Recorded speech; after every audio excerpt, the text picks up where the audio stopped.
Baik. Apakah sudah muncul ya slide-nya? Sudah, Bu, sudah. Sudah ya. Oke. eh, Langsung saja saya sampaikan ya sebelumnya bahwa mata kuliah ini memang kami set itu satu jadwal ya. Jadi kami tidak men-set untuk jadwal kelas karyawan karena memang tidak semua mata kuliah dalam kurikulum kami itu ada dua opsi ya. Maksudnya dua opsi itu setiap kelas ada opsi karyawan sendiri, ada opsi eh, reguler sendiri. Kenapa bisa seperti itu? Ya karena ada beberapa dosen yang memang sudah banyak gitu ya beban beban mengajarnya sehingga kalau misalnya masih dibagi itu akan kesulitan.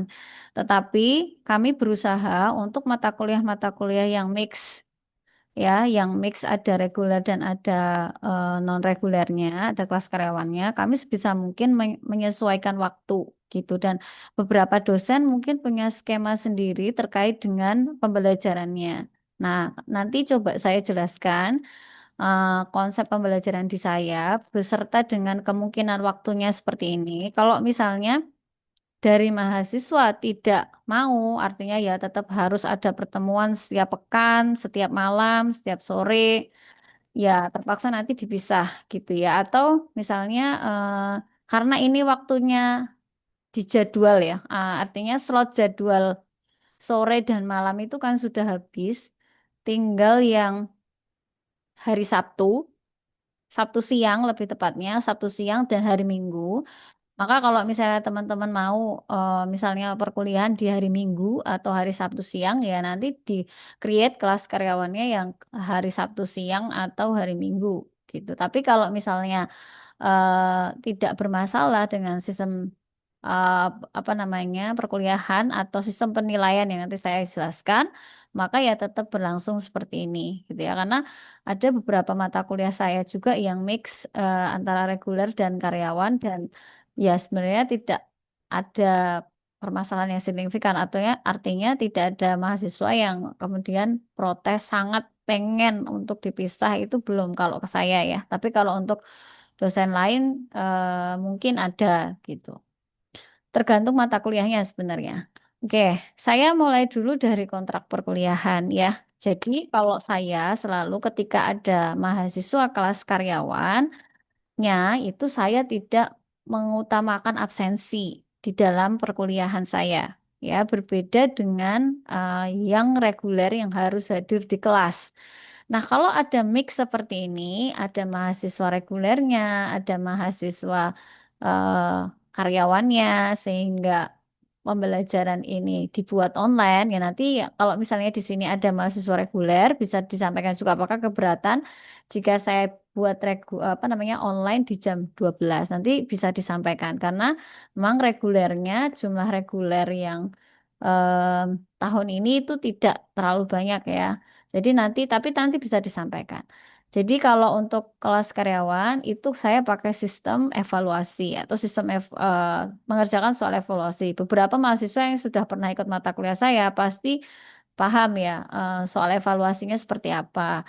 Mudah sekali, jadi hanya mengerjakan soal pilihan ganda berdasarkan materi PDF plus ada record video perkuliahan yang sudah saya upload sebelumnya gitu. Nah, nilainya 20% dari situ. Jadi, kelas karyawan kalau misalnya tidak bisa hadir dalam Zoom saya atau Gmeet saya tidak mempermasalahkan asalkan mengerjakan soal evaluasi gitu. Kenapa? Karena itu untuk bagi saya ketika sudah mengerjakan soal evaluasi dan nilainya 100 misalnya ya, atau 80 atau 90 berarti sudah membaca minimal sudah membaca materi saya dan sudah melihat video pembelajaran hasil record atau saya sengaja bikin video secara mandiri gitu. Nah, tetapi beda kalau reguler ya. Nanti kalau ini ada mahasiswa reguler, biasanya saya menggunakan absensi di kelas. Jadi datang atau tidak datang di kelas itu saya sangat menghargai. Karena memang kalau kelas offline itu ya kewajibannya datang di kelas. Tapi kalau karyawan, karena saya menyadari ada jadwal yang mungkin padat dan lain sebagainya, silakan kalau tidak mau hadir dalam Zoom saya tidak masalah. Mungkin kemudian ada kelas karyawan yang bilang, wah Bu, kalau nggak hadir Zoom nanti misalnya saya ada pertanyaan, saya nggak bisa nanya gitu.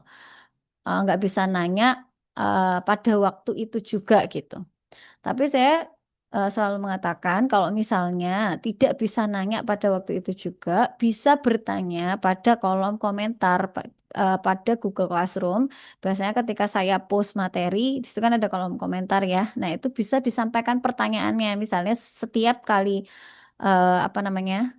Selesai melihat materi saya atau melihat record saya, oh ternyata ada statement atau ada pernyataan atau teori yang tidak benar yang saya sampaikan atau tidak sesuai dengan yang terjadi di lapangan dan pengen ditanyakan, boleh aja karena waktu itu nggak bisa lihat Zoom, tulis aja di kolom komentar pertanyaannya akan saya bahas pada pertemuan selanjutnya sehingga nanti diskusinya akan eh, kita apa pertanyaannya akan kita jadikan diskusi pada pertemuan selanjutnya. Jadi nanti tidak hanya dari saya mungkin ya feedbacknya, tapi dari teman-teman juga yang tergabung di mata kuliah tersebut, gitu. Dan itu pasti ada recordnya lagi, gitu ya.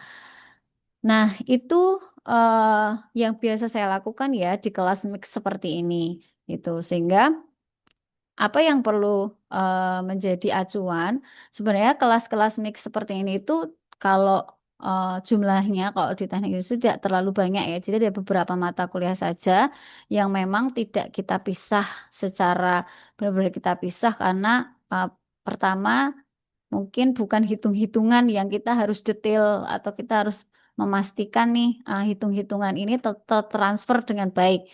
Jadi biasanya kalau teori-teori gitu ya, itu kita bisa mixkan gitu. Kalau ada prakteknya baru biasanya kita pisah. Atau yang kedua, memang benar-benar di semester satu mata kuliah basic science. Ya, kayak fisika, biologi, kalkulus. Karena itu adalah mata kuliah basic science yang dimana mata kuliah ini sebenarnya mata kuliah yang teman-teman itu sudah pernah dapat ketika di SMA. Dasarnya adalah matematika, fisika gitu ya. Yang sosial itu ya berarti belajar lagi ya karena sosial. Tapi selalu kami lengkapi dengan record biasanya. Dan kalau hitung-hitungan biasanya emang lebih enak pakai record. Kenapa? Bisa diulang-ulang gitu. Oh tadi ini dapatnya ini dari mana diulang lagi. Dapatnya dari mana diulang lagi gitu. Sehingga untuk mata kuliah seperti fisika, kalkulus itu kita berani memixkan kelasnya gitu. Tapi kalau udah mata kuliah kayak contohnya ergonomika, kemudian mata kuliah yang sifatnya PTI itu fundamental, jadi kita harus pisah, gitu ya. Kemudian 30% mata kuliah ini nanti dari tugas. Jadi kalau teman-teman sudah ngelihat prosentase terbesar itu adalah pada tugas, maka akan ada beberapa pertemuan yang sifatnya adalah kerja mandiri gitu ya. Tapi kalau mata kuliah saya sih biasanya nggak banyak. Yang paling banyak itu perancangan produk karena dia emang harus ngerancang produk ya. Itu yang mandiri ngerancangnya banyak banget. Tapi kalau mata kuliah ini tidak sebanyak itu ya. Mungkin 3 sampai 4 pertemuan yang itu kerja mandiri yang emang harus dalam bentuk tim atau individu. Dan itu nilainya tertinggi. Sehingga kalau misalnya pada mata kuliah ini teman-teman pengen up nilai, ya berusaha kerjakan tugas dengan sebaik-baiknya gitu. Kemudian UTS sama UAS ini nanti pengejawantahan ya. Pengejawantahan dari teman-teman mengikuti materi saya atau enggak. Begitu. Saya sangat menyadari bahwa sekarang itu zamannya AI di mana semua jawaban itu bisa dicari dengan AI gitu. Maka kadang saya itu membuat sistem ujian itu berupa wawancara yang jangan khawatir juga kalau misalnya teman-teman kelas karyawan nanti kalau ujian berarti waktunya jam 12 juga, Bu. Saya nggak bisa soalnya saya kerja. Enggak. Jadi kadang kalau saya bikin ujian, saya tetap memilihkan waktu yang kelas karyawan itu pasti bisa ya. Entah saya ngambil waktunya malam atau hari Minggu atau hari Sabtu gitu. Jadi kesepakatan saja nanti maunya jam berapa. Bahkan kalau teman-teman siap jam 9 malam ya silahkan gitu. Nah, jadi untuk UTS dan UAS pun waktunya bisa berbeda antara reguler dan kelas karyawan. Kalau reguler mungkin nggak keberatan ya kalau di jam sesuai siakat, yaitu misalnya jam 10 atau setengah 11, ya nanti kita ujiankan di jam itu. Tapi kalau kelas karyawan itu kita bisa ujian di waktu yang lain. Gitu. Sehingga untuk mata kuliah ini waktu ujian itu tidak menjadi hal yang menyulitkan saya rasa untuk kelas karyawan. Jadi tidak perlu khawatir kalau misalnya nanti ujian saya jam 12 pasti nggak bisa gitu. Nggak seperti itu. Dan untuk evaluasi tadi ya untuk absensi saya tidak mewajibkan mahasiswa untuk eh, hadir ketika Zoom atau Gmeet. Yang penting ketika evaluasi ya bikinlah nilainya 100 gitu. Oke, mulai dari kontak perkuliahan ini mungkin ada yang mau ditanyakan atau yang mau disampaikan dulu feedbacknya dari kelas karyawan dan kelas reguler, silahkan. Ada yang mau disampaikan atau yang mau ditanyakan lagi? Tadi dari yang bertanya tadi ke saya di awal, ada yang mau ngasih feedback dulu mungkin? Siapa tadi yang nanya ya? Syafaat ya? Mana Syekh Syafaat? Mungkin mau ngasih feedback dulu? Hilang ya ini kayaknya sholat ya. Oke, yang lain mungkin? Yang lain ada yang mau ngasih feedback?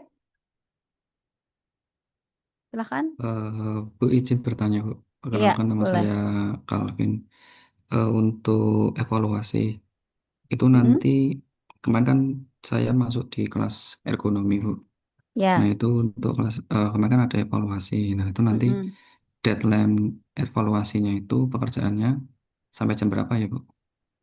Ya. Oke, terima kasih pertanyaannya. Jadi kalau saya evaluasi itu sama untuk semua mata kuliah yang saya ampu, evaluasi untuk kelas karyawan itu maksimal 3 hari dan biasanya 3 hari. Ya, 3 hari dari sejak hari saya mengupload terhitung 3 hari. Ya, waktunya ya kurang lebih mirip seperti saat jam saya ngupload gitu.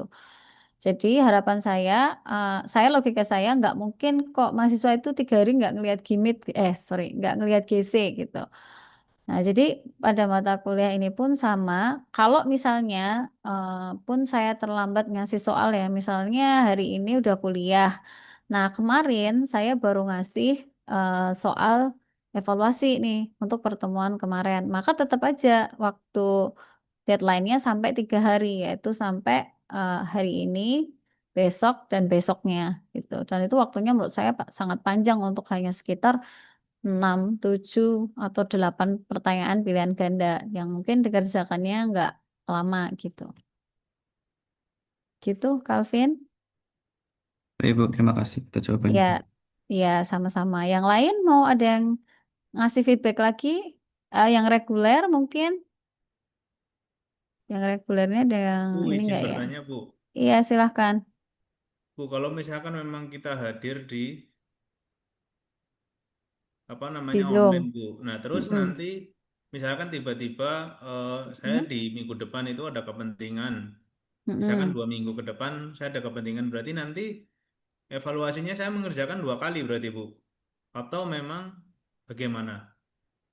Selama 2 minggu Dijelaskan. itu bisa buka HP nggak? Bisa, bisa, Bu.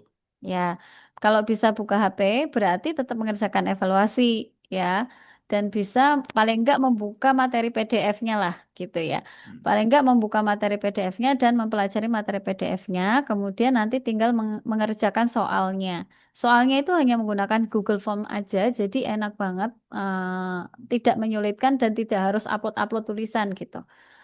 Jadi tinggal ngeklik saja, submit, udah selesai gitu. Oke, baik, Bu. Ya, Matur nuwun, Bu.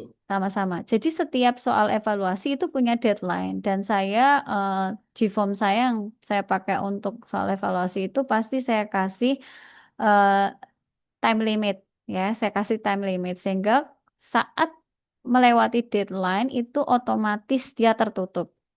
Jadi misalnya deadline-nya itu siang ini jam 2. Nah, baru ngerjain tuh setengah 2 gitu. Di-submit jam 2 lebih 1 menit, itu nggak akan bisa ke-record. Kenapa? Karena deadline-nya jam 2. Jam 2 soal sudah close. Sehingga sebisa mungkin submit itu sebelum deadline ya untuk menghindari sinyalnya yang lemot segala macam. Jadi kalau bisa kurang dari 5 menit itu dari deadline sudah submit sehingga jawaban itu tersimpan. Kalau submitnya melewati deadline walaupun soal sudah terbuka itu jawaban nggak akan tersubmit dan saya nggak akan membukakan lagi gitu. Saya sudah menyampaikan itu akan saya buka lagi kalau dua kondisi. Yang pertama dalam kondisi sakit, ya sehingga mahasiswa memang tidak bisa membuka HP dan lain sebagainya. Kemudian yang kedua ada apa namanya keluarga atau siapa orang terdekat yang meninggal dunia sehingga saya memberi toleransi untuk oke saya buka kembali untuk soalnya gitu. Ya, sehingga kalau ada oh ya, pertanyaan dari Rahmat ya, kalau sambil kerja bagaimana? Silahkan saja sambil kerja, tidak apa-apa. Jadi ada beberapa mahasiswa juga yang mendengarkan bahkan kelas malam ya, karena mereka juga shift malam gitu ya. Kadang shift malam, kadang shift siang gitu kan. Ketika shift malam juga mereka sambil mendengarkan perkuliahan, sambil apa namanya kerja. Kami sangat memaklumi ya. Jadi kalau saya pribadi dan saya menyampaikan kepada dosen-dosen lain untuk kelas karyawan, memang kita memaklumi ya. Ketika mahasiswa itu mungkin kita panggil gak respon gitu ya, atau tidak bisa on screen gitu ya, karena mungkin posisinya sedang bekerja shift malam atau eh, ya emang nggak bisa karena lagi di lapangan misalnya. Itu kami sangat sangat mentoleransi ya. Makanya ada dosen-dosen yang memang tidak menggunakan absensi. Tapi sebagai gantinya untuk menjamin bahwa materi tertransfer ke mahasiswa, maka menggunakan soal evaluasi tadi. Maka besar harapan saya ya, silahkan mahasiswa semuanya mengerjakan soal evaluasi karena seringkali soal evaluasi ini menjadi apa ya? Bumerang nilai ya. Jadi kalau misalnya nilai tugas sudah bagus, UTS UAS sudah bagus, tapi nggak pernah ngerjain evaluasi, maka nilai nol. Coba dibayangkan kalau ada sekian prosentase, 20% itu nilainya nol. Itu kan berarti sudah sangat mengurangi nilai ya. Jadi kalau 90, 80, 80 sama nol di rata-rata itu sudah sangat mengurangi nilai. Sehingga kalau saya lebih menghargai mengerjakan gitu ya, mengerjakan evaluasi. Saya beranilah ngasih nilai ya, bukan nol, tapi adalah nilai yang bisa saya up. Oh, artinya dia sudah ikhtiar mengerjakan evaluasi, tapi mungkin nilainya tidak maksimal. Tapi kalau benar-benar nol, itu berarti kan tidak ada upaya untuk mengerjakan soal evaluasi. Soalnya aja nggak dikerjakan, apalagi materinya saya yakin nggak mungkin dibuka. Tahu-tahu UTS UAS ada nilainya, dan nilainya 100 itu saya malah curiga kok bisa nilainya 100 gitu kan ya gitu mungkin mencontek atau apa saya jadi curiga. Nah jadi saya lebih menghargai kalau teman-teman itu setiap saya mengeluarkan soal evaluasi itu dikerjakan sesuai deadline-nya gitu ya. Oke. Cukup atau ada yang mau memberi feedback lagi? Saya rasa cukup Bu ya. Anita, izin Bu. Ya boleh Fahrul Arifin. Bagaimana? Untuk soal UTS sama UAS Bu, itu kan ada Mm-mm. sebagian dosen yang ngasih waktu 2 jam atau 1 jam pengerjaan Ya. Mm. ujiannya. Mm. Apakah boleh Bu? Seperti Bu Erna Bu, jadi share-nya soal share, share soal ujiannya di share pagi, terus pengumpulan terakhir jam 12 malam. Jadi shift siang ataupun pagi itu gak ada alasan buat gak ngumpulin itu Bu sehari itu Bu, buat ujian gitu Bu, untuk kelas karyawan Bu. Ya, oke. Terima kasih. Eh, Kalau saya, kalau tugasnya itu bukan pilihan ganda gitu ya. eh, Kalau pilihan ganda, sorry, kalau ujiannya berupa multiple choice, itu saya sampai bikin alternatif waktu gitu. Jadi pernah di ergonomika itu reguler itu sudah ada jadwalnya. Karyawan itu ada dua alternatif waktu. Jadi yang nggak bisa malam, bisanya kapan? Saya minta tulis di kolom komentar. Ternyata semua bisa pagi. Oke, berarti saya buka dua jadwal, bisa malam, bisa pagi. Terserah mau ikut yang mana. Nanti soal itu akan saya kirim muncul di masing-masing akun kalian itu sesuai jam yang kalian pilih. Kalau misalnya pilihnya di malam, saya munculkan di malam. Kalau pilihnya pagi, saya saya atur di pagi baru muncul gitu. Jadi kalau soal saya itu berupa esai ya untuk kelas karyawan, tergantung esainya. Kalau esainya itu berupa study case, saya malah ngasih waktunya 24 jam. Ya, kalau study case. Kenapa 24 jam? Karena saya menyadari yang jam malam pulang kerja pasti butuh istirahat gitu ya.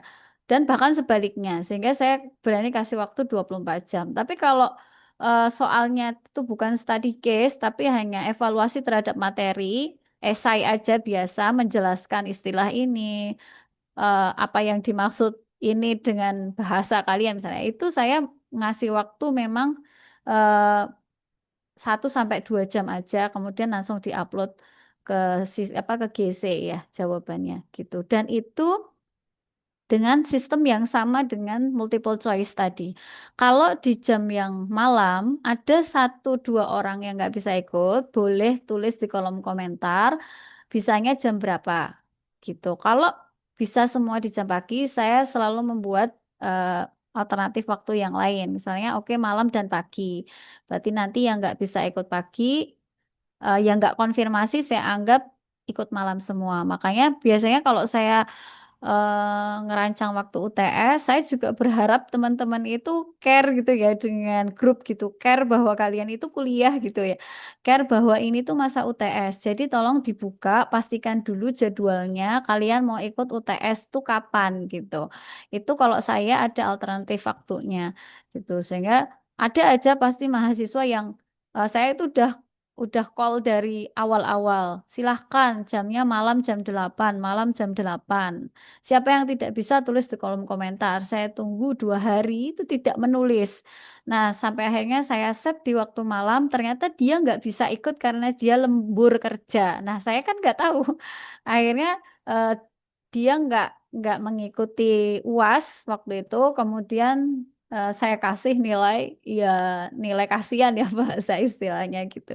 Sehingga tolong saya berharap sekali teman-teman bisa care bahwa teman-teman ini sedang kuliah dan eh, misalnya nanti waktu masa-masa UTS ini masa-masa UTS sehingga benar-benar diperhatikan kapan waktu UTS-nya itu benar-benar eh, di apa ya namanya diingat-ingat gitu ya atau bisa dimasukkan ke Google Calendar lah nanti jam berapa atau biar ada pengingat gitu.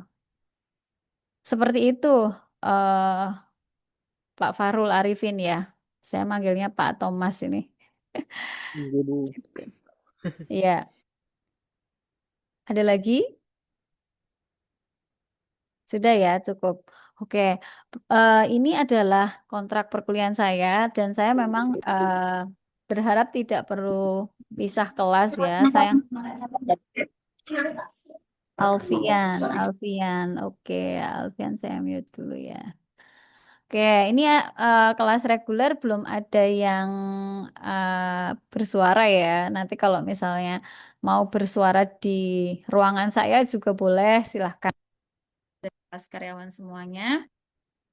Nanti yang kelas reguler, oh sebentar ini ada chat.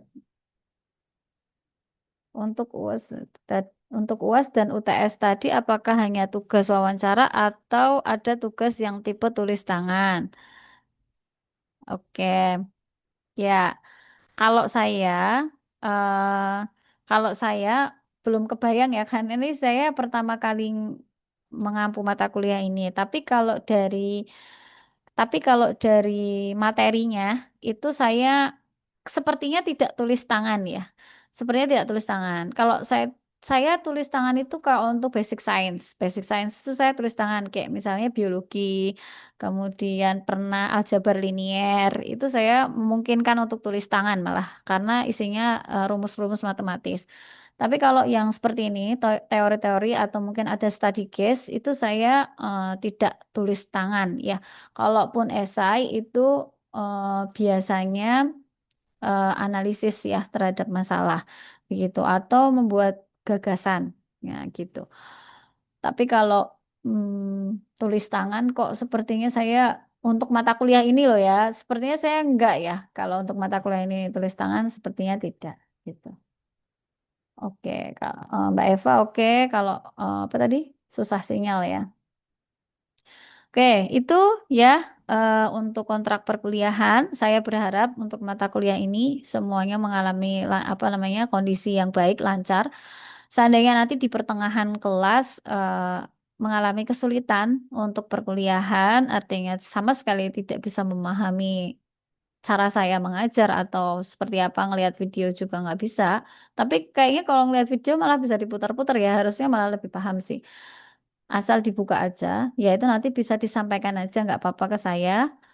Saya harus, saya kurang apa atau seperti apa, nanti akan saya perbaiki. Seperti itu ya. Oke, saya untuk pertemuan kali ini mungkin akan memantik sedikit aja ya, karena ini belum masuk ke materi banyak sebenarnya. Cuman saya mau menjelaskan atau apa ya, men-spill ya permukaannya seperti apa sih mata kuliah ini. Oke, jadi kalau kita membahas tentang manajemen risiko keselamatan, ini sebenarnya mata kuliah ini awalnya bukan manajemen risiko keselamatan ya, tapi hanya manajemen risiko. Di dalamnya itu tidak hanya untuk K3 concernnya, tapi bisa untuk risiko bisnis, kemudian risiko pengelolaan SDM, ya, risiko penambahan aset dan lain-lain. Tapi kemudian karena kita punya kekhasan di teknik industri usaha ini adalah mengarah kepada K3 karena kita satu fakultas dengan prodi-prodi kesehatan sehingga mengarah ke K3 maka kita fokuskan manajemen risiko itu untuk manajemen risiko K3 atau manajemen risiko keselamatan. Nah, sebagai pengantar kita bahas dulu ya tentang risiko.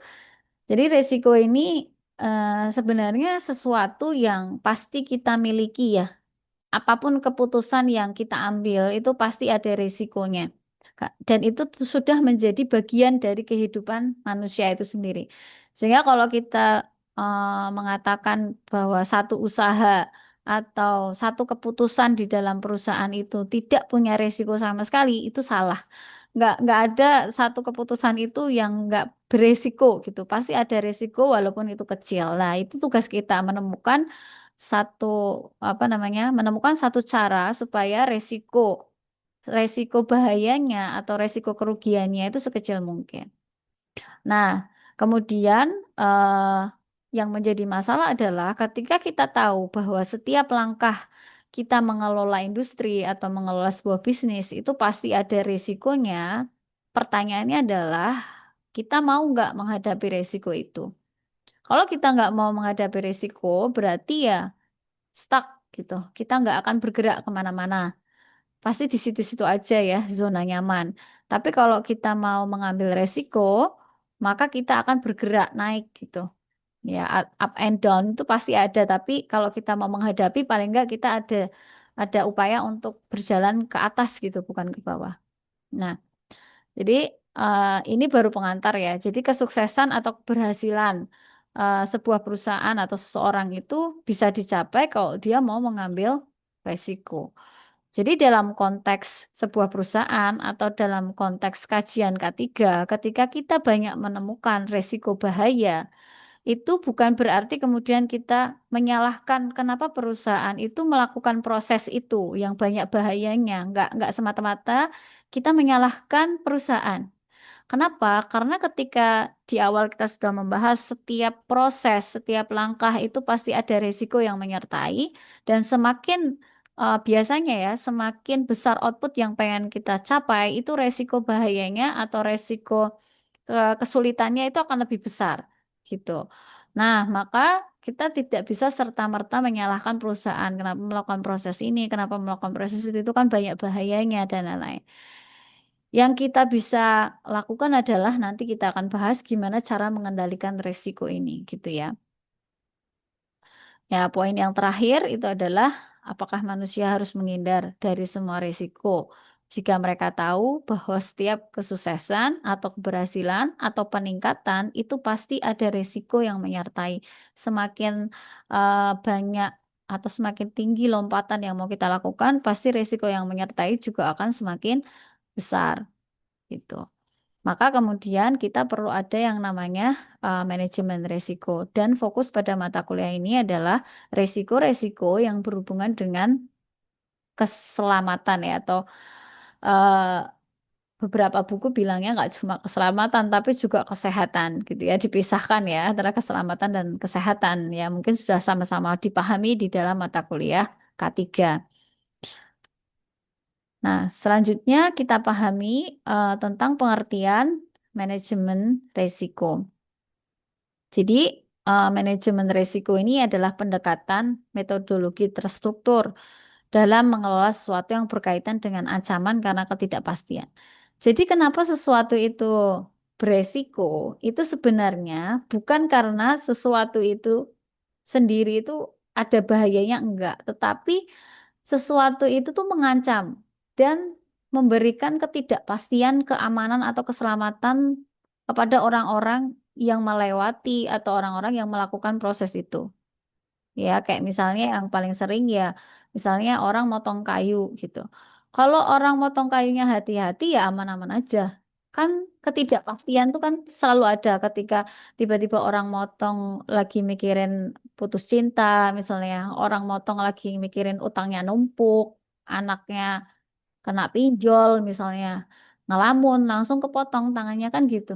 Nah itu sesuatu yang sifatnya nggak pasti, nggak bisa kita kendalikan kan. Mereka mikir apa kan kita nggak bisa mengendalikan. Nah itu menjadi eh, ancaman. Kemudian berarti proses motong kayu itu ada bahayanya dan itu mengancam gitu. Jika terjadi ketidakpastian. Ya. Kemudian poin kedua, ancaman yang dimaksud di sini adalah akibat dari aktivitas individu itu sendiri atau manusia itu sendiri, termasuk yang terdapat di dalamnya. Jadi kalau tadi seperti yang saya bilang ya contohnya, kenapa itu bisa menjadi ancaman? Ya kalau hati-hati, semua orang hati-hati melakukan itu nggak ada masalah gitu ya. Orang mau kerja sudah hati-hati, saya sarapan nggak kekenyangan banget sebelumnya, malam sebelumnya sudah tidur cukup, nggak akan ngantuk. Itu kan hati-hati banget tuh, ya nggak akan masalah misalnya eh, kondisinya gitu. Tapi ancaman itu akan selalu datang, misalnya dari dirinya sendiri nggak tidur cukup sehingga ketika kerja ngantuk, atau mungkin dia sudah prepare dirinya, ternyata dari arah yang berlawanan ada aja orang yang ngantuk naik motor tetap aja ketabrak gitu.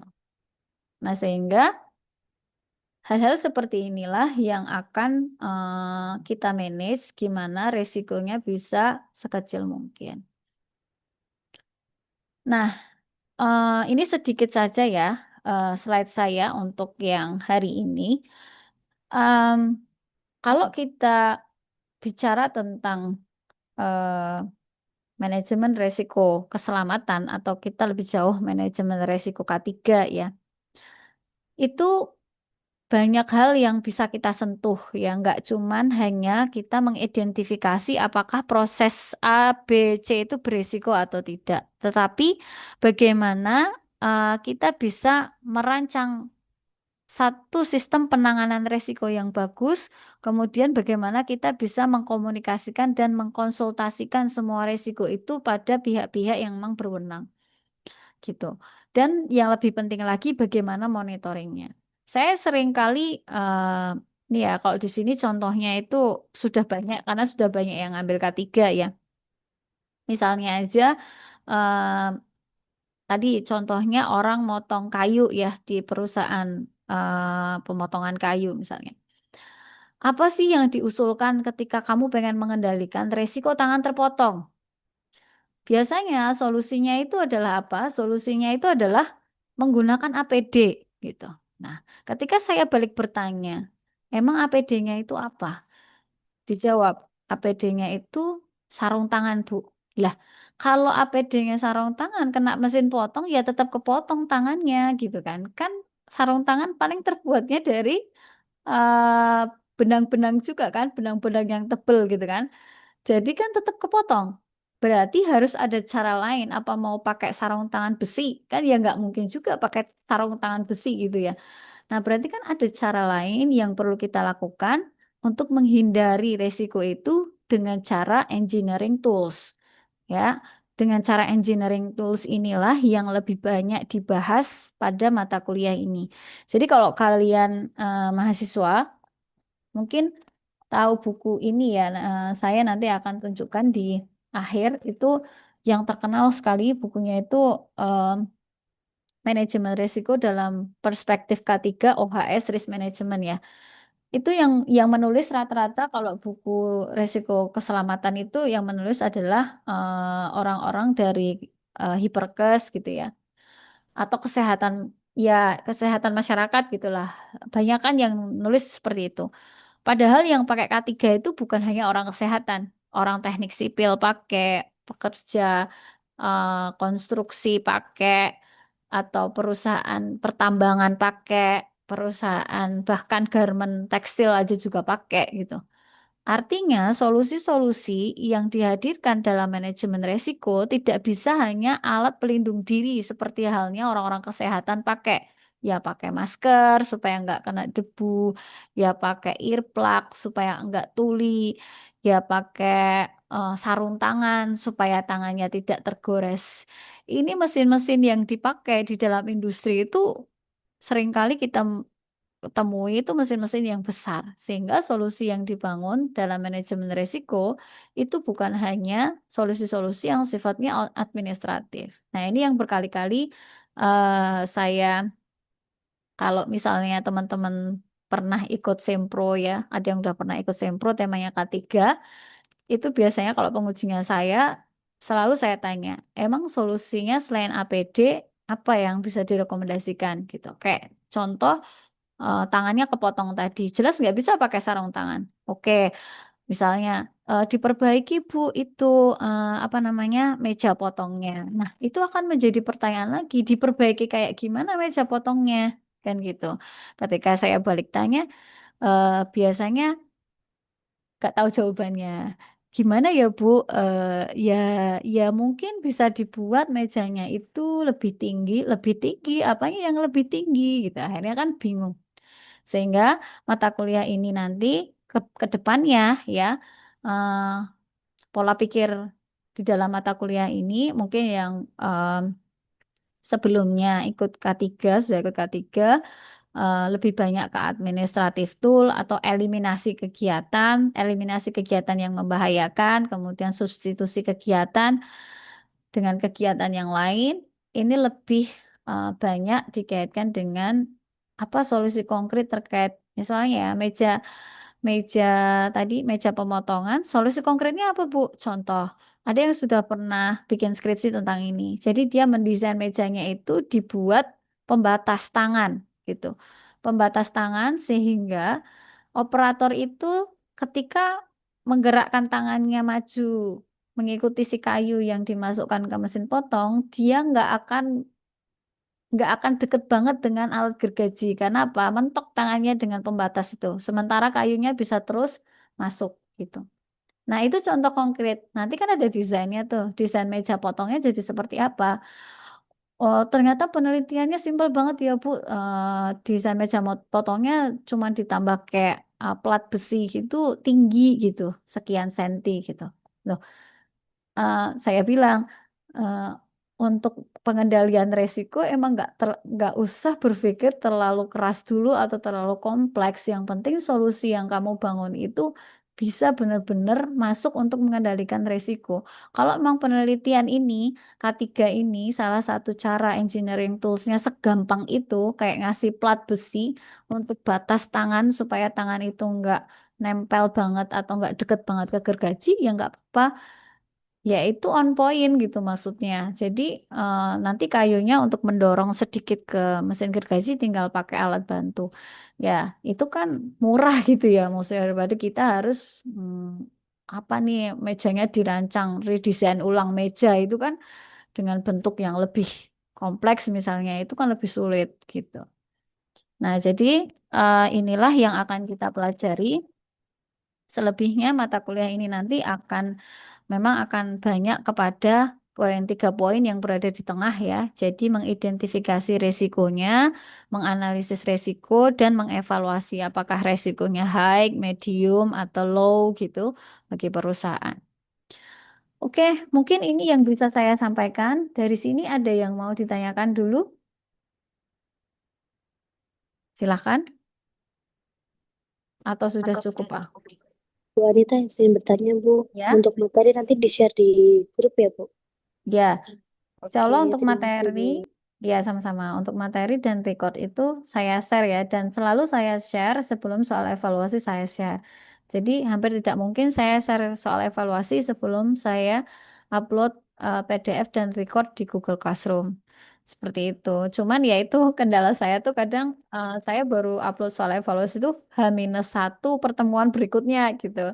Jadi kayak mahasiswa itu udah langsung positive thinking, ini nggak ada soal evaluasinya gitu. Padahal ada soal evaluasinya gitu yang saya upload H-1 pertemuan selanjutnya gitu. Jadi ya tetap cek-cek and recheck ya untuk apa namanya mata kuliah ini. Oke, ada lagi yang mau ditanyakan? Saya rasa cukup ya. Berarti minggu depan soal evaluasinya Bu ya? Oh, Masih belum, belum, belum. Ini tadi baru pengantar sih sedikit banget. Materi benerannya baru pekan depan, gitu ya. Ini tadi Ya, ini tadi baru pengantar. Ini baru pengantar karena kalau saya sampaikan banyak semuanya nanti nggak cukup waktunya kan. Jadi jam 1 juga mungkin ada sebagian yang sudah kerja lagi gitu. Jadi nggak apa-apa. Kita nggak usah lama-lama juga karena biasanya juga kalau lebih dari 1 jam udah pada nggak fokus. Jadi nanti pekan depan saya baru fokus semuanya materi ya. Maksudnya fokus materi pertama, lanjutan dari hari ini. Bu Adita, maaf Bu, Hmm? tambahan Bu. Untuk jamnya tetap jam 12 siang apa gimana ya Bu? Terima kasih Bu. Oke. Kalau jamnya sementara masih ya, sementara masih. Kalau misalnya teman-teman mau ganti, nah saya itu soalnya nggak tahu teman-teman kelas AC ini kan ambilnya macam-macam ya. Nah, ada yang mungkin di jam Sabtu sore kosong, ada yang Sabtu sore ikut kuliah gitu. Tapi sementara ini jam yang kosong itu hanya yang bebas dari mata kuliah apapun loh ya. Karena saya yang bikin jadwal prodi itu hanya Sabtu siang dan juga Ahad, Minggu. Minggunya itu Minggu pagi, Minggu siang itu yang kosong hanya di situ saja. Yang lainnya sudah keisi mata kuliah yang lain. Itu sehingga kalau saya ngambil misalnya Sabtu malam, nanti saya curiga ada yang di sini ngambil kuliah kelas apa gitu ya, Sabtu malam gitu. Begitu. Jadi sementara tetap di jam 12. Gimana? Atau mau maju setengah 12? jangan Bu, belum rest time Bu. Ya, karena ya azannya tadi jam 12 kurang 20 menit ya azannya. Kalau di Jawa Tengah gitu. Teman-teman yang di Jawa Barat lebih lama lagi gitu ya. Seperti itu. Ini ada sementara jam ini saja. Oke, baik. Ya, saya mengusahakan tidak lebih dari jam 1 karena jam 1 juga saya ada kuliah lagi ya, kelas reguler. Jadi sementara itu semoga apa yang saya sampaikan bermanfaat ya untuk semuanya. Insya Allah. Pak Panji, open mic ada yang mau ditanyakan? Aman, Bang, Bu. Aman, Hmm? Bu. Lanjut. Oke. Nah, insya Allah kita ketemu lagi di pekan depan ya, di waktu yang sama, yaitu jam 12, eh dengan saya lagi, gitu ya. Kurang lebihnya, ini sebentar-sebentar ada yang mau ditanya. Oke. Kurang lebihnya mohon maaf, saya akhiri untuk perkuliahan hari ini. Wassalamualaikum warahmatullahi wabarakatuh.